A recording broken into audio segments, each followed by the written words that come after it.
Ya hemos hablado de los intentos, hasta ahora fallidos, de la ciencia por lograr que los seres humanos alcancemos la inmortalidad. Pero, ¿qué tal si en verdad existen personas que han logrado vencer la muerte para siempre? A continuación hablaremos sobre esas personas que, según los mitos y leyendas, son inmortales. Difícil de creer. Muchas de estas historias sobre inmortales vienen de textos religiosos. Por ejemplo, algunas interpretaciones de la Biblia consideran que Caín, el hijo de Adán que mató a su hermano Abel, fue castigado por Dios y condenado a vagar por la tierra de manera eterna, y se le puede reconocer por una marca que le puso Dios con el propósito de que nadie lo agrediera. Muy similar a este relato es el del judío errante, que también aparece en la Biblia. La historia cuenta que este hombre le negó agua al sediento Jesús durante su camino a la crucifixión, por lo que éste lo condenó a errar hasta su retorno. Así que se piensa que el judío errante seguirá vagando por la tierra hasta que sea la segunda venida de Jesús. El libro de Mormón nos habla de otros inmortales. Explico. Los 3 nefitas, 3 discípulos de Jesús a los que se les concedió su deseo de vivir por siempre para predicar la palabra del Señor y seguir llevando almas a su reino. Los mitos griegos también tienen algunos inmortales. Por ejemplo, Titono, el hijo de Laomedonte, rey de Troya. Se dice que era de una belleza deslumbrante y la diosa Eos se enamoró de él. Así que le pidió a Zeus que le concediera la inmortalidad a su amado, cosa que se le otorgó. Pero a la diosa se le olvidó pedir también la juventud eterna. De modo que Titono fue haciéndose cada vez más viejo, encogido y arrugado, hasta que se convirtió en cigarra. Luego entonces, Titono solo deseaba estar muerto. Otro mito de inmortalidad, aunque limitada, es el de Aquiles, el héroe de la guerra de Troya, quien poseía un cuerpo invulnerable, a excepción de un pequeño espacio de su talón que era su único punto débil. La leyenda cuenta que una flecha envenenada le atinó exactamente en ese punto, y Aquiles por fin murió. De acuerdo con la leyenda del rey Arturo y la búsqueda del Santo Grial, Sir Galahad fue uno de los 3 caballeros de la mesa redonda que lograron encontrar el preciado tesoro, y el único de ellos que consiguió la inmortalidad por medio de este.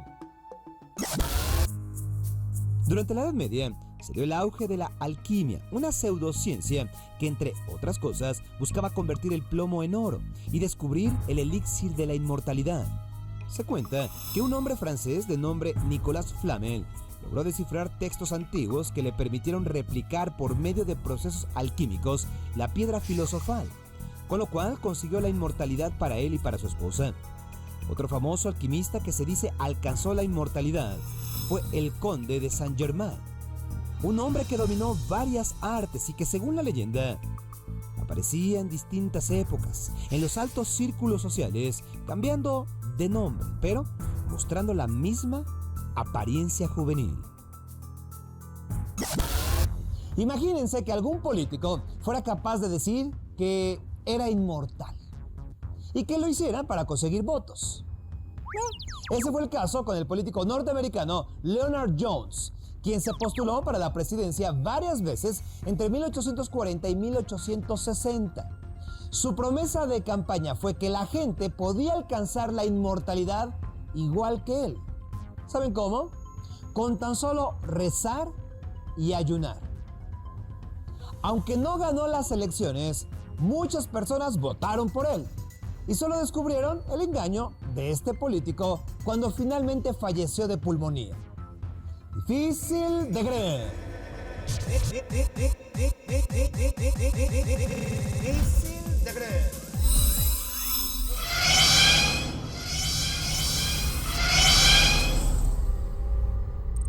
Indudablemente, desconocemos muchas cosas de cómo funciona el universo. Por ello, una de las cuestiones más inquietantes sobre los extraterrestres es que ellos deben de tener tecnología e ingeniería mucho más avanzada que nosotros. Algunos piensan que ese avance se debe calcular en miles de años, si no es que en millones. Entonces, hablemos de la tecnología y la ingeniería extraterrestre. Difícil de creer. Desde tiempos antiguos, se ha tenido conciencia de seres que habitaban fuera de este planeta. Para la mayoría de las culturas eran dioses.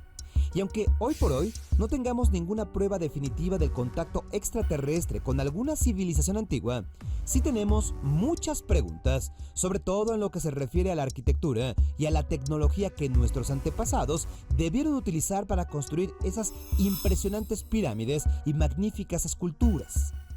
Por poner tan solo un ejemplo, en Egipto y Latinoamérica, los antropólogos todavía debaten, sin saber a ciencia cierta, cómo es que se tallaba la piedra obteniendo superficies simétricas y lisas en las esculturas, siendo que no conocían las herramientas metálicas y los instrumentos que poseían, se cree, no eran tan precisos.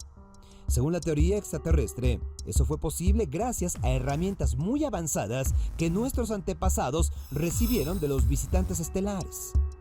Pero regresemos a nuestra época. Desde la Segunda Guerra Mundial se dio un avance en ingeniería y tecnología que para muchos es prueba de que los gobiernos han ocultado durante muchos años estos conocimientos. Uno de los primeros ejemplos son los aviones con forma delta o triángulo.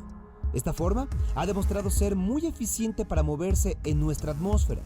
El mejor ejemplo de este diseño es el bombardero B-2, que no solo es una máquina excepcional en lo que se refiere a su diseño, también se refiere a su tecnología, mucha de la cual es secreta. La propulsión de las naves es otro de los problemas que los científicos todavía no resuelven de la ingeniería extraterrestre. Simplemente, en todos los avistamientos OVNI, los testigos hablan de objetos que se desplazaban a velocidades sorprendentes. Algunos calculan que a más de 8,000 kilómetros por hora. Esto sería unas 7 veces más rápido que la velocidad del sonido. El problema con viajar a estas increíbles velocidades es que las fuerzas que actúan sobre el cuerpo de los pilotos son demasiado grandes y provocarían que sus fluidos corporales literalmente se salieran de sus cuerpos de forma violenta. Para evitar esto, los científicos teorizan sobre un posible aparato extraterrestre que anularía la inercia para poder maniobrar en naves que viajen a dichas velocidades. Pero antes de ello, es necesario tener un combustible que sea capaz de generar mucha energía. Con los combustibles actuales, un viaje, por ejemplo, a Alpha Centauri, la estrella más cercana a nuestro planeta, requeriría del equivalente en combustible de toda la materia que sabemos existe en el universo. Por ello, la respuesta es la antimateria, ya que para hacer el mismo viaje propulsado con antimateria necesitaríamos apenas unos cuantos gramos. Pero la pregunta es, ¿dónde conseguir esta antimateria? La verdad es que lo mejor es copiar lo que pensamos han hecho los alienígenas, es decir, crearlo. Por ello, desde hace 30 años, en algunos laboratorios se ha ido creando antimateria, aunque hasta ahora se ha logrado almacenar apenas unos cuantos miligramos, que si bien son muy poderosos, aún es insuficiente para pretender tan solo iniciar, un viaje sideral. Las teorías que se desarrollaron desde los inicios del siglo XX parecieran encajar de manera perfecta con lo que tecnologías extraterrestres son capaces de hacer. Por ejemplo, la teoría de los agujeros de gusano dice que si tenemos 2 puntos en el espacio, la forma más rápida de viajar entre ellos no es la línea recta, que en este caso sería de acá a allá. No. Sería mejor doblar el tiempo y el espacio para acortar esa distancia. Desde luego, para lograr hacer esto, se requiere una cantidad de energía que solo la antimateria puede brindarnos. Pero la ingeniería extraterrestre no tiene por qué restringirse únicamente a las máquinas o la energía. Esta tecnología podría también ser aplicable directamente en los seres vivos. Como sabemos, el potencial del cerebro humano es enorme, así que tal vez estos seres han encontrado la forma de cómo utilizar sus propios cerebros para viajar en el espacio e inclusive viajar en el tiempo con sus visiones. De esta forma, la computadora central de una nave extraterrestre no necesariamente sea una máquina, sino que podría ser un ser vivo, preparado genéticamente para realizar las labores de navegación y viajar en los confines del universo. Pero, sin lugar a dudas, el caso más extremo de la tecnología alienígena lo podemos ver en aquellas personas que se autodenominan elegidos.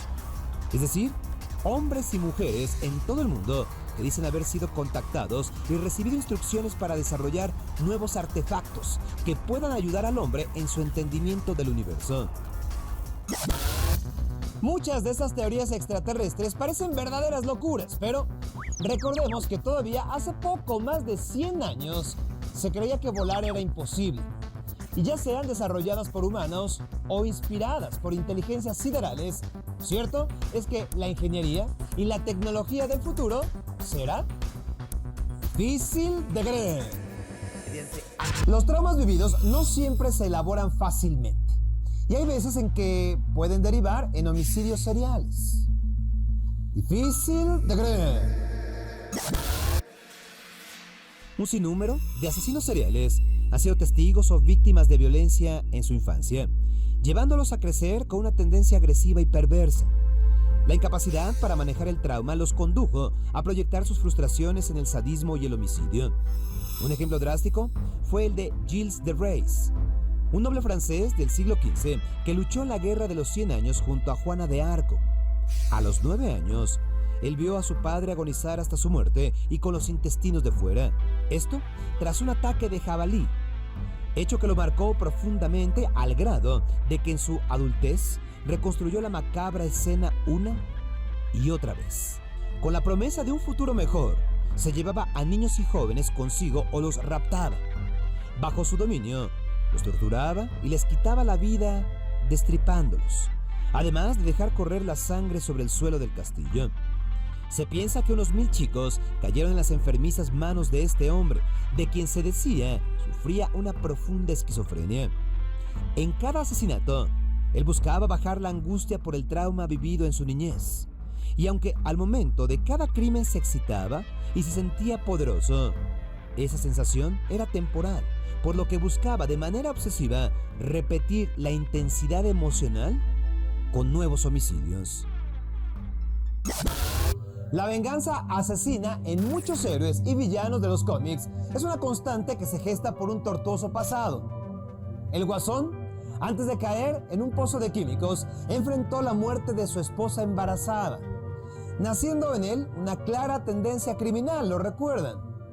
Otro es el Castigador, quien tras ser testigo de cómo masacraban a sus seres queridos, declara la guerra a sus enemigos, asesinándolos con lujo de violencia. Existen eventos que por su magnitud dejan secuelas psíquicas de consideración. Y aunque comúnmente hay un periodo para enfrentar el estrés postrauma y lograr una estabilidad emocional, hay veces en que la experiencia ha sido tan intensa que juega un rol crucial en la creación del asesino en serie. En el siglo XIX, el mexicano Felipe Espinosa vivió en carne propia el ataque de su familia por militares o paramilitares norteamericanos.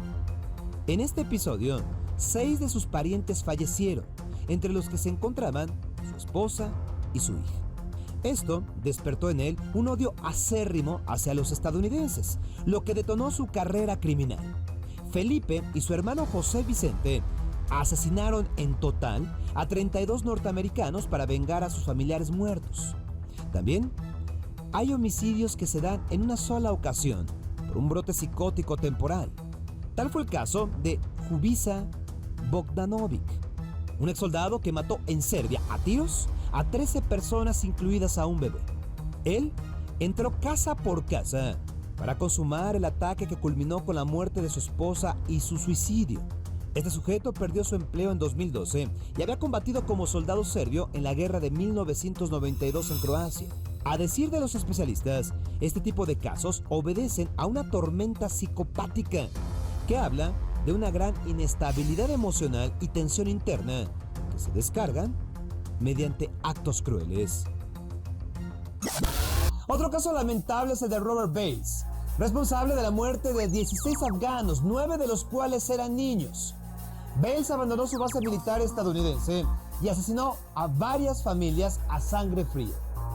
Quienes lo conocen no comprenden su motivación asesina y lo describen como un sujeto calmado, aunque piensan que los traumas sufridos en la guerra pudieron ser los detonantes de su aberrante conducta. Otro asesino en serie que sufrió un severo trauma en su pasado fue John George Hay, el vampiro de Londres. Durante un bombardeo de la Segunda Guerra Mundial, siendo apenas un niño, él corrió aterrado para salvar su vida. A su paso, vio una cabeza rodando a sus pies. En su vida adulta, este inglés asesinó a varias personas para robar su dinero. Fue conocido también como el asesino del baño del ácido.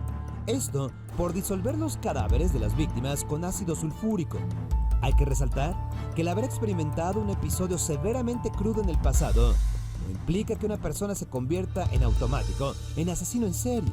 Pero este hecho sí representa un factor de riesgo importante. El asesinato serial, dicen los especialistas, se explica por una serie de complejas causas que van desde lo biológico hasta lo familiar y ambiental. También hay que considerar que no todos los psicópatas son asesinos en serie, pero todos los asesinos en serie son psicópatas. Difícil de creer. El bikini más caro del mundo, fabricado completamente con diamantes, cuesta $30 millones. Difícil de creer.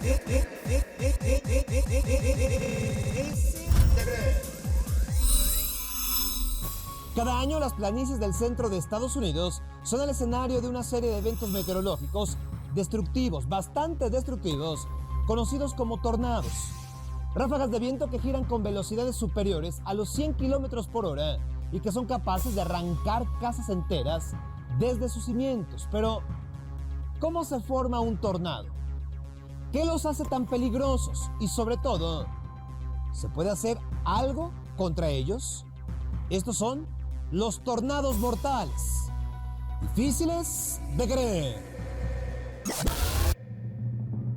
Los tornados son columnas de viento en forma de embudo cuyos extremos tocan la tierra y las nubes y alcanzan grandes velocidades, causando problemas a su paso. La mayor parte de los tornados tienen velocidades de alrededor de 150 kilómetros por hora. Miden unos 70 metros de diámetro y se disipan después de recorrer unos cuantos kilómetros.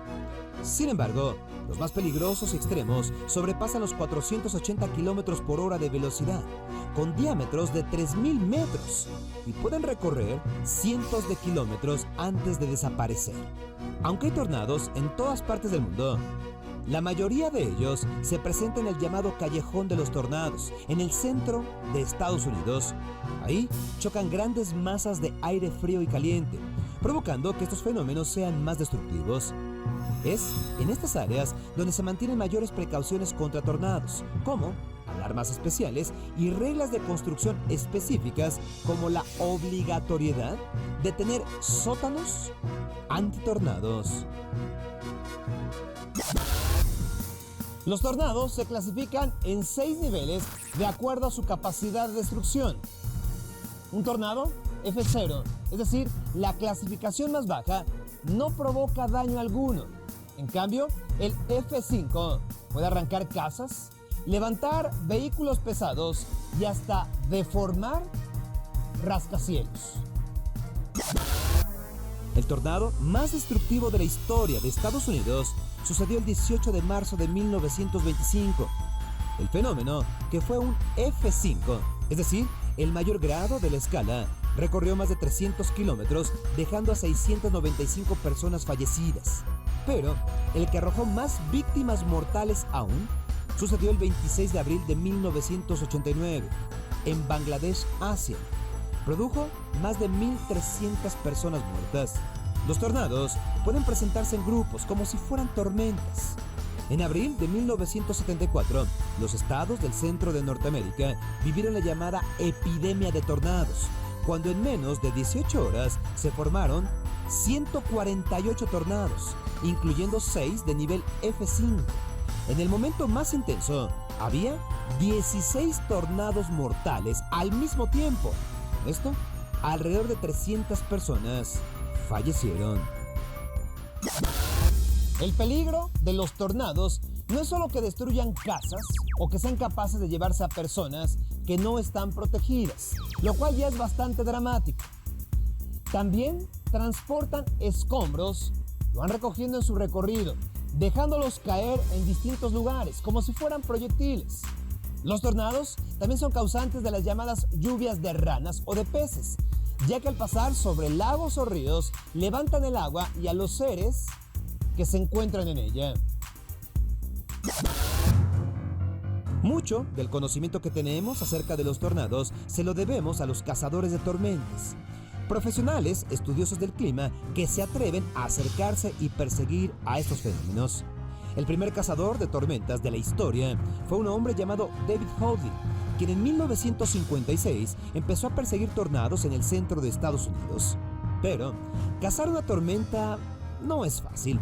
Primero, es un trabajo que requiere de muchas personas, coordinadas en diferentes puntos cercanos a la zona donde se presume surgirá un tornado. Después, necesitan equipos meteorológicos que pueden ayudarlos a medir las características de los fenómenos. En la actualidad, suelen usar vehículos diseñados especialmente para la cacería, que son más pesados y reforzados. Esto para impedir que sean levantados por los fuertes vientos. Y sin embargo, sigue siendo un trabajo bastante peligroso. De hecho, hace poco tiempo, los cazadores de tormentas más famosos de Estados Unidos, protagonistas de un programa dedicado al fenómeno, fallecieron cuando su vehículo fue arrastrado. Como siempre, los fenómenos naturales demuestran que son más poderosos que el ser humano. Y no importa la tecnología que se tenga, no importan las precauciones. No, contra los tornados, poco se puede hacer. Poco. Difícil de creer.